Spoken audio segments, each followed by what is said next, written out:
ሰላም ውድ የቻናላችን ቤተሰብ ይሆናችሁ እንኳን ወደዚህ አእምሮ የሚያሰፋ ቪዲዮ በሰላም መጣችሁ። ቤተሰብ ያላችሁ የዚህ ቻናላችን ማለት ነው ሰብስክራይብ በማድረግ ቤተሰቡን ሲቀጥል የምንለቃችሁ ቪዲዮዎችን ያያነው ቪዲዮዎችን በፍጥነት እንዲደርሳችሁ ኦል የምትለውን ተጭናችሁ እንዲደርሳችሁ አድርጉ። ዛሬ በሰው ልጅ ታሪክ ውስጥ ትልቅ ቦታ ባላቸው በየቀኑ በቤታችንም ሆነ በትዳራችን በፍቅር ህይወታችን ውስጥም ሆነ ማለት ነው በውሳኔያችን ውስጥ ትልቅ ተጽዕኖ የሚፈጥሩ ሁለት ኃይለኛ ነገሮችን እንወያያለን።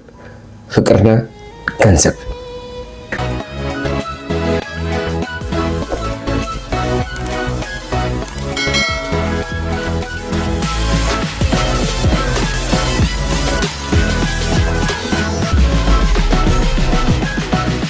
ታዲያ እነዚህ ሁለት ነገሮችን በህይወታችን ውስጥና በቤታችን ውስጥ ቀድሚያ መንሰት ያለባችን ነገር ለማን ነው? ፍቅር ወይስ ገንዘብ? እንደተለመደው በጣም አከራካሪ ከሆኑ ሐሳቦችን ደግሞ በእነዚህ በፍቅርና በገንዘብ ውስጥ ማለት ነው አከራካሪ የሆኑ ጥያቄዎችን ይነሳሉ። ፍቅር በገንዘብ ላይ ይገዛል ወይስ አይገዛም? ገንዘብ ለፍቅር መግዛት ይችላል ወይስ ፍቅር ነው ለገንዘብ መግዛት የሚችለው? ነገሮችን ማለት ነው በጥልቀት እናያቸዋለን በቪዲዮችን ውስጥ ማለት ነው። ይህን ቪዲዮ ማለት ነው ትንሽ ረዘም ሊል ይችላል፣ ግን ቡና እየጠጣችሁ ተረጋግታችሁ እንድታዩት እንፈልጋለን። አንዳንዶች በእነዚህ አይነት ምሳሌዎችን በብዛት ሰምተን እናውቃለን ማለት ነው። ገንዘብ የሌለው ትዳር የትም አይደርስም።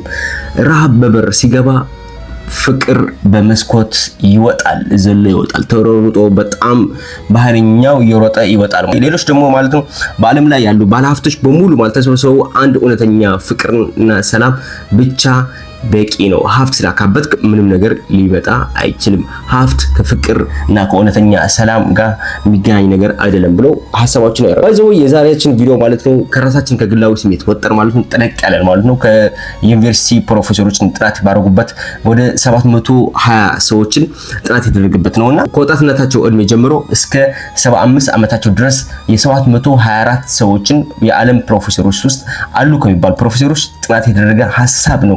ከግላችን ስሜት ወጠን ነው የዛሬ ቪዲዮችን ምን አቀርበው። ስለዚህ ልክ መጀመሪያ እንዳልኳችሁ ቡና እየጠጣችሁ ትራክታችሁ ሻይም እየጠጣችሁ ማለት ነው ይህን ቪዲዮ እንድታዩት እጋብዛችኋለሁ ዳግም ማለት ነው። ልክ እንዳልኳችሁ ይህን ቪዲዮ ማለት ነው ከግላችን ስሜት ወጠን በትላልቅ ዩኒቨርሲቲዎች በዓለም ላይ አሉ ከሚባሉ ፕሮፌሰሮችን ጥናት የተደረገ ነው። ግን ይህን ቪዲዮ ከመጀመራችን በፊት ማለት ነው በሰው ልጅ ታሪክ ውስጥ ከተደረገው ረጅምና ውድ የሆኑ ጥናቶችን በአንድ የሆነ የሃርቫርድ ዩኒቨርሲቲ ውስጥ ጥናት የተደረገው ሐሳቦችን እናቀርባለን። ስለዚህ ጥናቱ የሃርቫርድ ዩኒቨርሲቲ ጥናቶች ማለት ነው እንዲህ በማለት ይጀምራል። ዩኒቨርሲቲ ጥናት እንደሚያሳየው ማለት ነው የ724 ሰዎችን ከወጣትነታቸው እድሜ ጀምሮ እስከ ህይወት ፍጻሜ ድረስ እና እስከ 75 ዓመታቸው ድረስ ማለት ነው የተከታተለ ጥናት ነው። የ724 ሰዎችን ጥናት ነው። በህይወታቸው ውስጥ እነዛ 724 ሰዎች ማለት ነው በወጣትነታቸው እድሜ ውስጥ ምን ይሉ ነበር እና ከ75 ዓመታቸው በኋላስ ምን አይነት ሐሳቦችን ሲያቀርቡ ነበር በሚል የሃርቫርድ ዩኒቨርሲቲ ጥናቶችን ውስጥ ተመርኩዘን ብዙ ሐሳቦችን እናፈሳለን እናቀርባለን። ያው እንደሚታወቀው በ75 ዓመት ከወጣትነታቸው የ724 ሰዎች ከወጣትነታቸው እስከ ህይወት ፍጻሜያቸው ማለት ነው በጣም ደሃ የሆኑ ሰዎች አሉ፣ በጣም ሳክሰስ ላይ የሆኑ ሰዎች በገንዘብ ሳክሰስ የሆኑ ማለት ነው፣ በትዳር ዘመናቸው በጣም ሳክሰስ የሆኑ ማለት ነው፣ በትዳር ህይወታቸው ውስጥ ማለት ነው። በትዳር ህይወታቸው ውስጥ ደግሞ በጣም ምስቅልቅል ያጋጥማቸው ህይወት ታሪክ ውስጥ ነውና እነዛ በጥቅል ስናያቸው እና እነዚህ ስናያቸው ማለት ነው በብዛት ሰዎች ማለት ነው እነዚህ ሲሉ ሐሳባቸው ሲሰጡ ነበር ማለት ነው። በወጣትነታቸው እድሜ ሀብትና ዝና ማካበት ደስታ ሊሰጥ ይችላል፣ እውነተኛ የሆነ ፍቅር ሊሰጥ ይችላል የሚል ሐሳብ ነበረባቸው። ግን እውነታው ግን ሌላ ሆኖ ነው የቆዩት ማለት ነው። እድሜያቸው ሲገፋ እድሜያቸው ወደ 75 ዓመት አካባቢ ሲደርስ ሐሳቡ ሌላ ሆኖ ነው የቆየው ማለት። ነገር ግን ጥናቱ ያረጋገጠው እውነት ፍጹም ሌላ የሆነ እውነት ሀቅ ነው ያረጋገጠው ማለት ነው። እንዲህ በማለት ተናገሩ። ከ724 ሰዎች መካከል ውስጥ ማለት ነው ከ75 ዓመታችን ውስጥ የተማረው ነገር አንድ ህይወት ውስጥ አለ። እሱም ሀቅ የሆነ ህይወት አለና ደስተኛ የሚያደርግ ሀብት ወይ ደግሞ ዝና በማካበት ብቻ ሳይሆን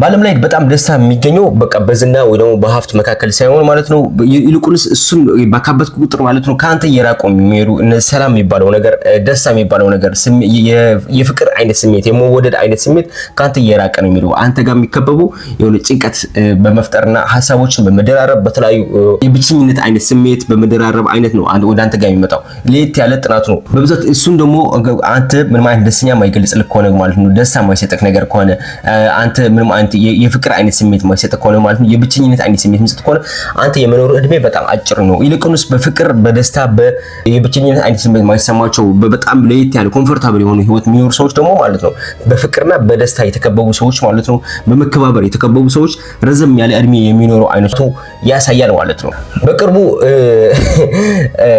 በቅርቡ የሆነች ቪዲዮ ሰርች ነበር ኤለን ማስክ ስለ ዩኬ ምናምን ሰርች ነበር አሁን ደግሞ ወደ ኤለን ማስክ አልወጣም ወደ ኤለን ማስክ ተመልሼ ኤለን ማስክ እንግዲህ ታውቁታላችሁ ይህን ሰውዬ ማለት ነው ይህን ሰውዬ በዓለም ላይ ሀብታም እንደሆነ ታውቁታላችሁ ሁላችንም እናውቀዋለን ማለት ነው ስለዚህ ኤለን ማስክ እንዲህ ብሎ ነበር ከኢንተርቪው ላይ ማለት ነው እንዴት ነህ ደህና ነህ ሲባል ላይ ደህና ነኝ ብሎ ሐሳቡን ገልጾ ነበር ግን የሆነ ሰዓት ላይ አሁን የምፈልገው ነገር አለ ያን የምፈልገው ነገር ደግሞ አላገኘሁትም እኔ በብቸኝነት የተከበብኩ ነው በቃ የምፈልገው ነገር ባረግ ለራሱ ግን ከኔ ያጣሁት ነገር አለ እኔ ጋር የምፈልገው ፈልጊ ያላገኘሁት ነገር አለ እሱም በቃ በደስታ መሞላት በፍቅር ስሜት መሞላት ማለት ነው በመከበር አይነት ነገር እሱን ጎሎኛል አሁንና በቃ እኔ በጣም ሀብታም ሆኜ ዝነኛ ሆኜ ብቻ መተኛት አልችልም ብሎ ተናግሮ ነበር ይሄን ማለት ግን ገንዘብ ምንም ነገር አያረጋም ማለት አይደለም ገንዘብ የሚያረጋው ኦፍ ኮርስ ገንዘብ ብዙ ነገር ሊያስፈልግ ይችላል በገንዘብ ውስጥ ማለት ነው ማለት ፍላጎቶች ልታሟላ ትችላለህ በገንዘብ መካከል ማለት ነው የምትፈልገው ነገር መግዛት ትችላለህ በጣም አሪፍ የሆነ አልጋ የምትተኛበት አልጋ ልትገዛ ትችላለህ በገንዘብ ዕለታዊ ሆነ አንተ የምትፈልጋቸው ነገር ልታሟላ ትችላለህ መሰረታዊ የሚባሉ ነገሮችን የሚሟሉ በገንዘብ ናቸው ግን ገንዘቡ አንተ አጠቃቀሙ ሙሉ በሙሉ የሆነ የሚባል ነገር አለ ገንዘብ ኦፍ ኮርስ ለሰው ልጅ የአእምሮ ሰላምና ደስታ ይጨምራል ገንዘብ ካለክ ኦፍ ኮርስ ሰላምና ደስታ ሊጨምርልክ ይችላል ግን እስከ መቼ ድረስ ነው በጣም ሎንግ ተርም ነው ወይ ሾርት ተርም ነው ስሎት ሎንግ ተርም ለረጅም ጊዜ አይደለም በጣም ለተወሰነ ጊዜ ነው አንተ ገንዘብን ሰላምና ደስታ ሊጨምርልክ ይችላል ህይወት ውስጥ ማለት ነው ለረጅም ጊዜ ከሆነ ግን በፍቅራዊና በፍቅር ውስጥና በገንዘብ ውስጥ ሲታይ በጣም ለየታለ በጣም ትልቅ ዲፈረንስ አለ በጣም በሁለቶቹ መካከል ውስጥ ማለት ነው በጣም የተለያየ ሐሳቦችና የተለያየ መንገዶች ናቸው ምክንያቱም አንተ በገንዘብ ውስጥ አንተ ምንም ነገር ብታረክ ለራሱ ምንም ነገር ብታረክ በገንዘብክ ማለት ነው የምትፈልገው ነገር ለተወሰነ ሰዓት ላይ ደስታና ሰላም ቢሰጥ ለራሱ አንተ ለረጅም እድሜ አንተ የመኖር አሁንም ስለ ገንዘብ ያለኝ ጥላቻ ምናምን አይደለም ግን አንተ የገንዘብ አጠቃቀም ምን ያክል ብቁ ነህ ገንዘቡ አንተ ትገዛዋለህ ወይስ ገንዘብ ለአንተ የሚገዛክ የሚለው አቅጣጫ ስላለ እና ደግሞ ኦፍ ኮርስ አቃለውኝ ማለት በቤታችን ውስጥ እንኳ ገንዘብ ያስፈልጋል ምክንያቱም ማለት ለፍቅር መጠለያ ነው መጠለያ የሆነ ማለት ሽፋን ነው የሚሆነው ገንዘብ ያጣ ቁጥር በብዛት ላይ ኦፍ ኮርስ በትዳር ውስጥ ሆነ በትዳር ውስጥ ሆነ ማለት ነው ገንዘብ ባጣ ቁጥር የሆነ ጭቅጭቅ ሊፈጠር ይችላል የተለያዩ ነገሮችን ሐሳቦችን ይነሳል ምክንያቱም የምትፈልገው ነገር አታሟላም ካላሟላህ ደግሞ ጭቅጭቆችን ይመጣል ማለት ነው የልጆች መስፈርትን አልታሟላም ግን ይልቁን ከገንዘብ በላይ አንተ በጣም ኬር ማርማ አንተ ከገንዘብ በላይ በጣም ለአንተ አስፈላጊ የሆነ ነገር እውነተኛውን ስሜትን እውነተኛውን ሰላም እውነተኛውን ፍቅርን አለ ከቤተ ካለ ግን ለሱ የሚሆን መጠለያ የተወሰነ ሳንቲሞችን ማግኘት ያለበት እንጂ ለገንዘብ ተገዝተህ ሙሉ አቅምህም አድርገህ ወደ ገንዘብ ማድረግ ተገቢ አይደለም ብዬ ስለማምን ነው ኦፍ ኮርስ ገንዘብ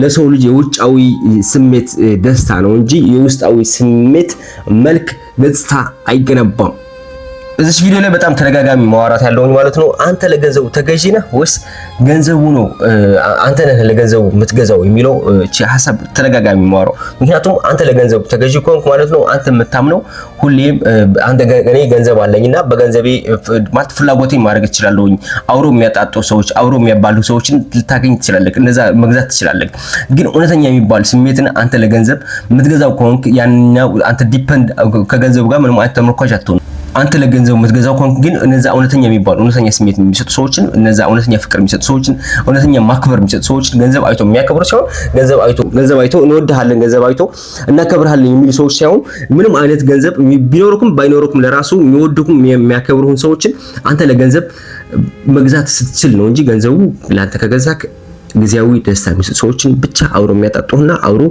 የሚያጫፍሩ ሰዎች ብቻ ነው የምትገዛቸው።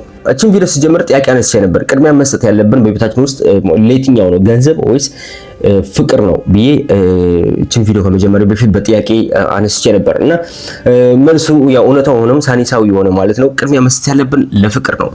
ገንዘብ ደግሞ ፍቅርን ማጠናከሪያ መሳሪያ ሊሆን ይገባል እንጂ በገንዘብ ሙሉ ሙሉ ኃይል ልታደርግ አትችልም። ቅድሚያ መስጠት ያለብን ለፍቅር ነው። ቅድሚያ መስጠት ያለብን ለፍቅር ነው። ፍቅርን መነሻ አድርገን ማለት ሁለት ጥንዶችን ሁለት ባልና ሚስትን ተደጋግፈው አብረው ሆነው በመስራት በጋራ ሆነው በመስራት የተለያዩ የሀብት ማማ ላይ መድረስ ይችላሉ። ይህም በጣም ቀላል ነው። ኢዚ የሆነ ማለት ነው። ቅድሚያ መስጠት ያለብን በህይወታችን ውስጥ በቤታችን ሆነን በውሳኔያችን ውስጥ ቅድሚያ መስጠት ያለብን ፍቅር ነው። ፍቅር እውነተኛ የሆነ ማንነት ይገነባል። ፍቅር እውነተኛ የሆነ ህይወት እንድትኖር ያደርጋል። ፍቅር እውነተኛ እንደሆንክ በፍቅር መንገድ ውስጥ ምንም ነገር እንደሚቻል አምነክ መኖር ትችላለህ። በፍቅር ሁሉም ነገር ይካን ዱኢት። ፍቅር ከሌለክ ውስጥነትን ባዶ ነው የሚሰማው። ፍቅር ከሌለክ አንተ በዙሪያ ያሉ ሰዎችን የብቸኝነት ስሜት ይሰማል። በሰዎች ለራሱ ተከበክ ለራሱ ማለት ነው። በጣም ብዙ ቢሊየነር ሆነክ ማለት ነው። ብዙ ገንዘብ ድሮክ ፍቅር ከሌለክ ምንም አይነት ነገር አንተ ልክ ብቸኝነት ይሰማል። በሰው ልጅ ተከበክ ልክ እንደ ብቻህን እንዳለ ሆኖ ነው የሚሰማክ ማለት ነው። ስለዚህ በህይወታችን ውስጥ ቅድሚያ መስጠት ያለብን ለማን ነው? ለፍቅር ነው። ደግሜ ላስታውሳችሁ፣ ቅድሚያ መስጠት ያለብን ለፍቅር ነው።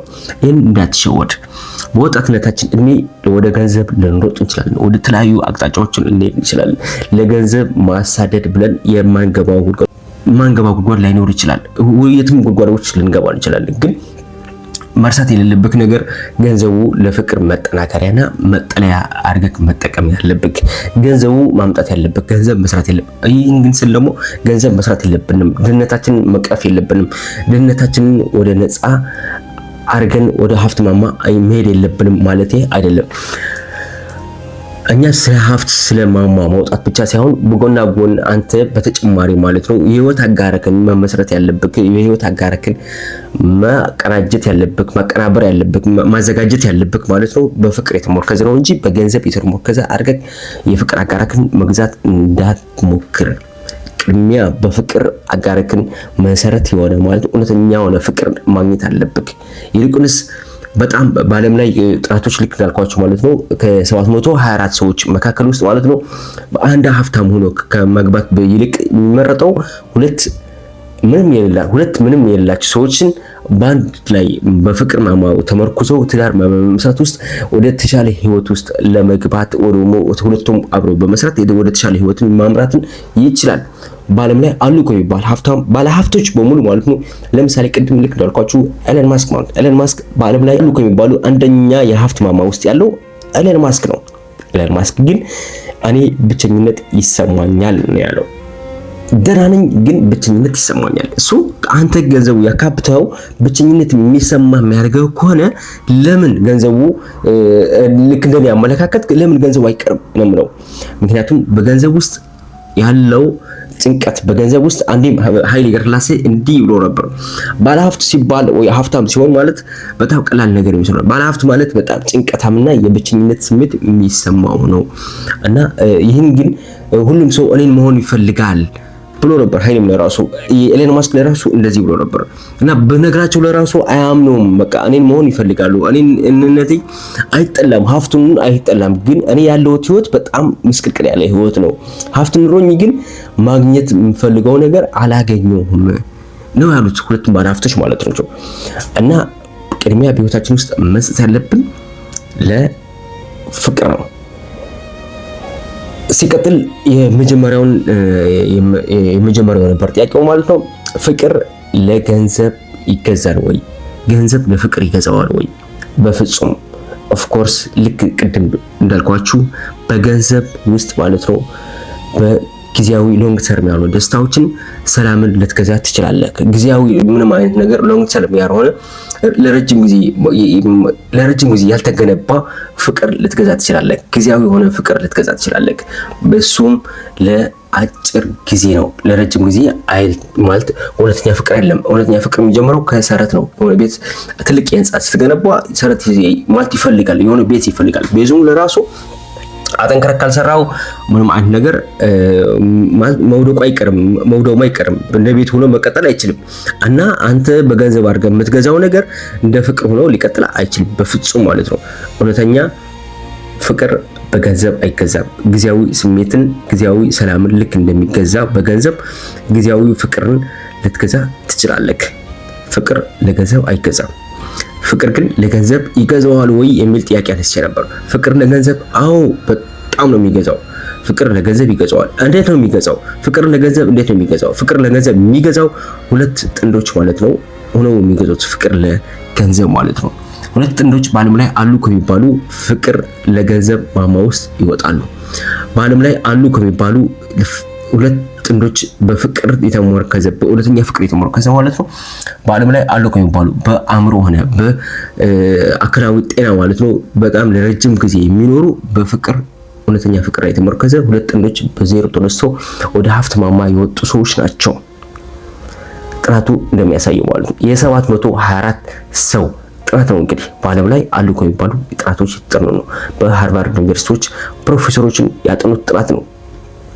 እና ቅድሚያ መስጠት ያለበት ለገንዘብ ሳይሆን ለፍቅር ነው። ፍቅር በገንዘብ አይገዛም። እውነተኛ ፍቅር ለገንዘብ የተማረከ አይደለም።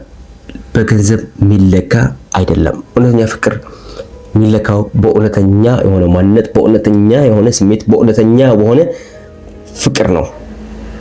እውነተኛ ፍቅር የሚለካው በእውነተኛ የሆነ ሐቃውነት የተሞረከዘ እውነትነት የተሞረከዘ ፍቅር ነው የሚለካው እንጂ በገንዘብ ሊተመን አይችልም። ወደ ገንዘብ ገበያ የሚቀርብም አይችልም።